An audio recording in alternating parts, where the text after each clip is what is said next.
Hi mga nay, kumusta kayo? Dahil nga medyo tinatamad ako mag voice over kasi wala na naman akong ganun.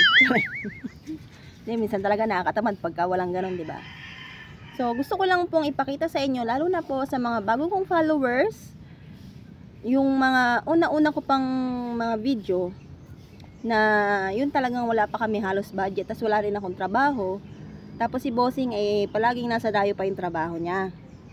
So gusto ko lang tong ipakita since ito ay dun sa Monatas Daily ko na nahack yung una kong page, para malaman nyo rin yung mga unang pamumuhay namin bago pa ako nagkaroon ng trabaho. So sa video na to maliit pa nga yung bunso ko at nagda-diaper pa siya. So ito yung time na may nagpadala sa amin, may nag-sponsor sa amin ng 1K at gusto niya ngang malaman kung paano ko nga binabudget yung 1K sa isang linggo. Noon ko pa sana gustong kunin tong video na to kasi nga akin naman to Yun nga lang, ang inaalala ko, baka pag kinuha ko, makopyright ako. Siyempre magkakaroon ng violation yung page ko. So, itatry ko ngayon na may kahalong ibang video, baka sakali na makuha ko siya at maipakita ko nga sa inyo yung mga una-una pa naming vlog. So, eto nga pala yung naka-caption. Eto nga pala yung caption nung video na to. So, may mga panahon talaga na hindi naman totally 1K lang yung pinapadala ni Bossing per week. Minsan talaga sa Miyerkules at Sabado, lagi siya nagpapadala sa amin. Gawa ng Miyerkules nga ay bale, tapos Sabado sahod niya. Pero since naman ngayon, hindi na nga nasa malayo yung trabaho ni Bossing at pati ako may trabaho na din. Kahit papano naman nakakaaluan-aluan kami. May mga times lang talaga na nasi-short kami, gawa ng sabay-sabay yung bayarin, gastusin, ganyan. Lalo na ngayon, gagraduate yung dalawa namin. Moving up ba? Yung grade 6 ko kasi, si Kuya Vil, graduating ng grade 6. Tapos yung akin naman si Kuya Von, yung kinder ko, ay may moving up din. So, dalawa silang may gastos. Kahit papano naman, awa ng Diyos, salamat po, nakakaraos kami ngayon. So, eto nga po pala ay para sa mga bagong followers, lalo na po sa COC clan members, Besh Cutie Cat. Yun. Tanda na nag-COC pa no? Pero yan na nga po, para din po ito sa kaalaman ng mga bagong followers ko na hindi masyadong nakatutok sa mga video ko. So ito po yung mga nauna naming pamumuhay.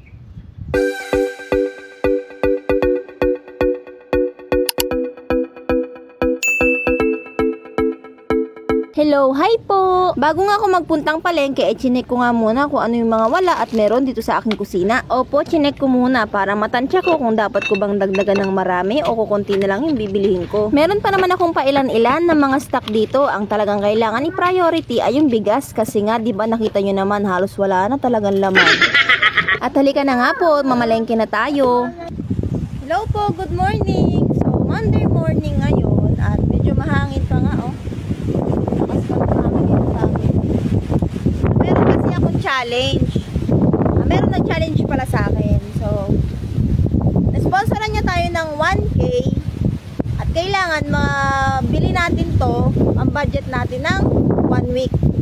So, samahan niyo po kung mamalengke kung ano yung mga mabibili ko dito sa 1K na budget namin for 1 week. Nagtingin-tingin na nga rin po pala ako ng mga wala sa kusina namin kanina at tatansyahin ko lang kung ano yung talagang kailangan dagdagan at kung hindi naman kailangan bilhin, hindi ko na po bibilhin. Kailangan ko rin po kasing magtira para sa pang budget namin, pang ulam kung sakaling walang lumaot, katulad yan, maulan, mahangin, hindi makakalaho.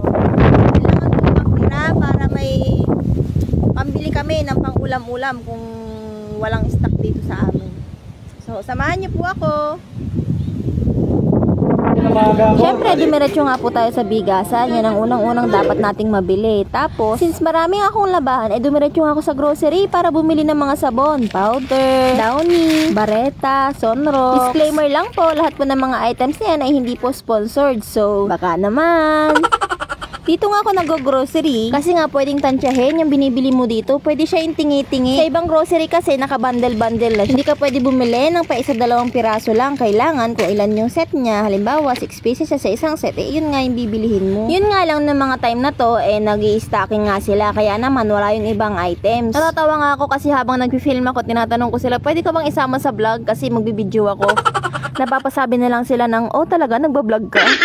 Nabili ko na nga tingi-tingi dyan sa grocery na una kong pinuntahan. So, nung wala nga yung ibang item dyan sa grocery na yun, lumipat nga ako sa ibang grocery. Buti na nga lang yung bibilihin ko dito gatas at saka diaper na lang. Hindi na siya kailangan yung mga bundle-bundle na katulad ng mga sabon tsaka powder. Sa totoo lang, yung 1K, lagpas pa yon ng 7 days sa amin. Yun nga lang kasi nabili kong bigas is 6 kilos lang, dapat pala 7. Para umabot siya ng Monday uli. Kasi yung nabili kong bigas is this Saturday pa lang na nag-e-edit ako. Sakto nga lang siya hanggang mamayang gabi na pagpapadala ni Bossing. Sa totoo lang, napaka-blessing nitong 1K na to. Alam niyo ba nung Saturday na nagpadala si Bossing, talagang halos matulala ako. Iniisip ko kung paano ko isusurvive yung panggastos namin. Nagkataon din kasi na nagka-emergency sa kanila at namayan sila nung lola. Hindi na nga siya nakauwi kasi nga pag umuwi siya at mawalan siya ng trabaho ng ilang araw, hindi nga siya makakapagpadala sa amin. Kaya naman siguro may intindihan naman kami ni lola na hindi kami nakapunta doon. At doble-doble nga yung blessing kasi timing na din na nagpadala yung tita ng aking panganay. At yun ang ginamit namin pang pocket money, panggastos namin sa araw-araw. At kapag pumupunta ako ng palengke, dapat hindi ko makalimutan yung tinapay, lalo na yung paborito nilang Milky Bicho. Kasi naman, pag hindi ako nakabili, talagang nagwawala sila.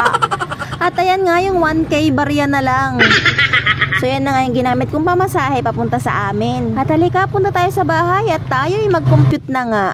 So ang unang-una kong pinasiguro ay 6 na kilong bigas. 45 pesos ang isang kilo nito. At pagkatapos nga namili ako ng mga asukal, bumili na rin ako ng corned beef, tsaka sardinas pang ulam-ulam namin kasi nga medyo mahangin pa, mantika, mga sabong panlaba. At sa kabuuan ay nagkakahalaga sila ng 361.5. At doon naman sa isang grocery na binilhan ko ng gatas, diaper at makin ay nagkakahalaga naman ng 210 pesos. At syempre yung pangmerienda ng mga kids na tinapay ay halagang 50 pesos. Namili na nga rin pala ako ng mga pangregado, bawang, sibuyas, luya, at saka isang patatas para maihalo sa corned beef namin. Lahat ng yan, 76 pesos na agad.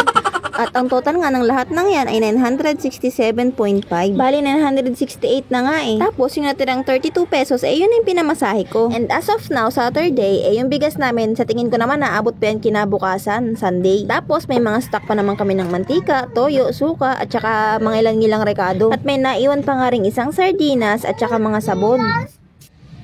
Hello po! Ito po yung itsura ko habang nag-e-edit.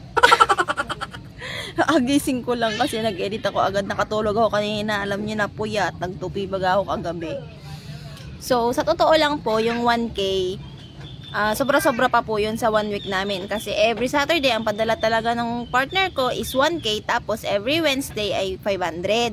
Yung 500 na yun pang suporta lang talaga namin kung anong kulang. Halimbawa, ubos na yung gatas. Katulad ngayon, mabilis maubos yung gatas kasi pinanguulam nila. So, yun ang ibibili ko. O kaya diaper. Kaya malaking bagay po talaga na may nag-sponsor sa amin ng 1K. At talagang pinagpapasalamat ko po. Kasi nung mga time na yun, halos talagang matulala ako Ultimo yung pumara sa aking tricycle driver na papasakayin sana ako pa uwi kasi nga naglalakad lang ako. Hindi ko nga napansin sa sobrang pag-iisip ko kung saan nakukuha ng panggastos namin. Sobra-sobra yung 1K sa isang linggo namin kasi nga hindi naman kami bumibili ng ulam. Libre na yung isda namin. Tapos kung wala namang isda, gulay-gulay. Kaya lang syempre pag may mga pagkakataon na hindi naman kami nakakabakaw or masama ang panahon, kailangan namin ng extra pambili-bili ng pang-ulam-ulam namin. Syempre pag sumaba yung mga bills, kuryente, wifi, buti na nga lang wala kaming tubig kundi Diyos ko po. Saan ako kukuha? Magpagod na lang ako ng kaiigib, 'di ba? Ngayon magpapasukan pa, 'di ba? Kailangan natin ng extra pambili ng mga gamit na naman, bagong mga school supplies at saka mga uniform. Buti na nga lang may mga lumang uniform dito at saka yung mga bigay na gamit. Medyo makakaluan kami. Hindi naman kasi talaga pare-parehas. May mga time na magastos, may mga time naman na makakatipid ka. Kaya sa mga nanay dyan na nag-struggle ngayon, laban lang. Pasasaan ba't makakaahon din tayo? Yun lang po for today's video. Thank you for watching.